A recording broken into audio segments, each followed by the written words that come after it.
сега за Руи Педро. Неточен удар, само че който пък направи центрирането към Руи Педро. Виждаме неточния удар след това.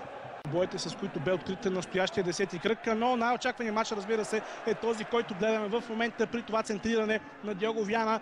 Юргачевич буксира, а пък Густаво Кума не можа да нанесе удар. Попречен Александър Александров. Какво изпълнение сега от страна на Рубен Пинто? Страхотен изстрел отдалече. Ядосва се, разбира се, Рубен Пинто, защото ударът беше изключително красив. Мисля, че от не повече от 30 метра насочи топката в очертанията на вратата.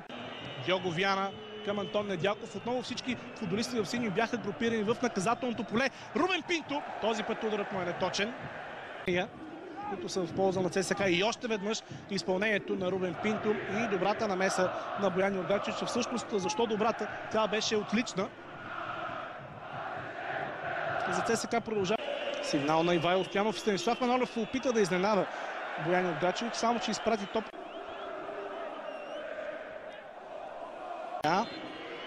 Ето го центрирането на Борибя. Добре изглежда то. Георги Китанов изпусна топката, но пък имаше късмета, че Антон...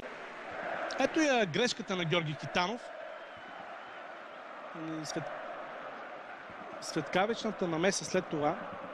Късмета тук за Китанов бе, че футболистите на Левски бяха с гръб към голинията. Не можеха да видят къде е топката. Шанс сега обаче за Франсис Нар! И това е гол!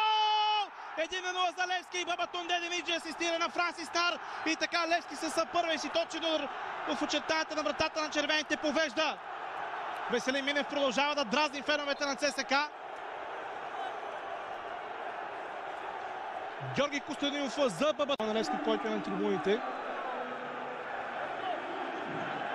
Ето какво се случи. Тук Рафа Перес не изчисти изобщо добре.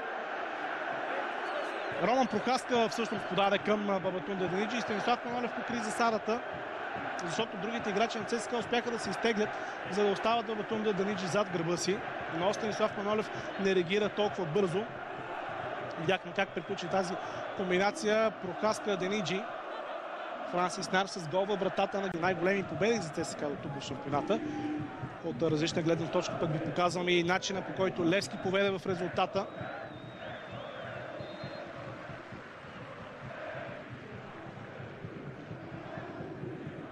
Жестовете на Франсис Нар. Бурна радост и за него. Удар сега на Бабатунде Деничи. Минутка ще бъде добавена. Густаво Кума в крайна сметка директно в стената на Левски отправи той изстрела си. Сега претенции за игра с ръка на Веселин Минев и тук 4 или 5 играчи на ЦСКА Салко Ивайло Стоянов най-активен в репликите, в претенциите се оказва Антон Недялков, почти на хлупък на терена Едуард Йорданеско. Сега трябва да бъде върнат в техническата зона терена. А ние пък можем да видим какво направи Веселин Минев в наказателното поле. Вижда се ясно от повторението, че първоначално топката отскочи в лявото бедро на Веселин Минев и едва след това се отклони в Диого Виана. Хубаво това центриране на Диого Виана. Неточен удар на Рафаел Перес. Едно от нещата, които са като предизвикателство пред Едуард Йорданеско. Разбира се, с оговорката за това, че не знам какъв карт бланш ще получи той от полеви футболисти в момента в половината на Левски.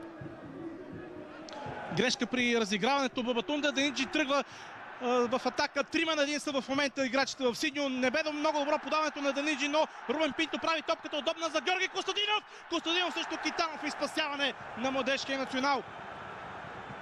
Как внимание. Чорбаджийски сбърка. След това Краев направи това, което му бе препоръчено от Любко Петрович. Веднага подаде Деничи. Също не загуби нито секунда, а насочи топката към Георги Костадинов. И тук, според мен, другият вариант пред Георги Костадинов и то, може би по-отдашния, беше да подаде към абсолютно непокрития Сашо Александров. Защото ако това е на Левски към Антон Недялков. Прокаска също Антон Недялков. Опита се тук да подаде Недялков. Това може да бъде Дуспа и е! Дуспа за ЦСКА! Грешка на Боян Юргачевич. Той фаулира Преслав Йорданов, а Преслав Йорданов грабна Дуспата. Ето го подаването на Антон Недялков и грешката на Бойко Юргачевич. Той беше изпреварен от Преслав Йорданов. Сви краката си в интерес на истината Преслав Йорданов. Но ето го момента, в който Юргачевич връхлетя върху Преслав Йорданов и се контузи сякаш. Ето го сигнала. Засилва се Преслав Йорданов и това е гол! 1-1 ЦСКА изравнява в 77-та минута. Преслав Йорданов е героят за армейците.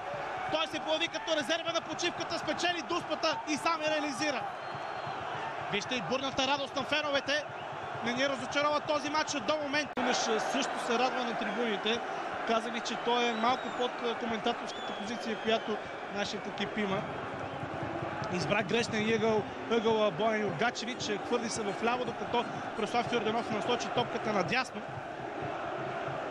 Равенство между червени и сини на стадион Васил Левски, а Боян Юргачевич продължава да има проблеми с лявото рамо. Дали пък няма да се наложи Иван Чворович да влезе на терена, а ето и реакцията на другия вратар. Не по-малко колоритен от Юргачевич. Спокойствие по-скоро като реакция от Едуард Йорданеско. Когато Жоао Силва се разписа. Шанс за Виктор Генев! Удар покрай вратата. Антонио Аниете с много прецизно, с много изкусно центриране. Не можа обаче Виктор Генев да се възползва до край от това, че футболистът Кирил Десполов остави само, че за Диого Вяна шанс за ЦСКА. Диого Вяна в наказателното поле пада и това ще бъде жълт картон за Диого Вяна заради симулация. Веднага провокиран от Александър Александров, доста на Едуард Йорданеско, или пък защото смята, че Сашо Александров е фаулирал Диого Вяна.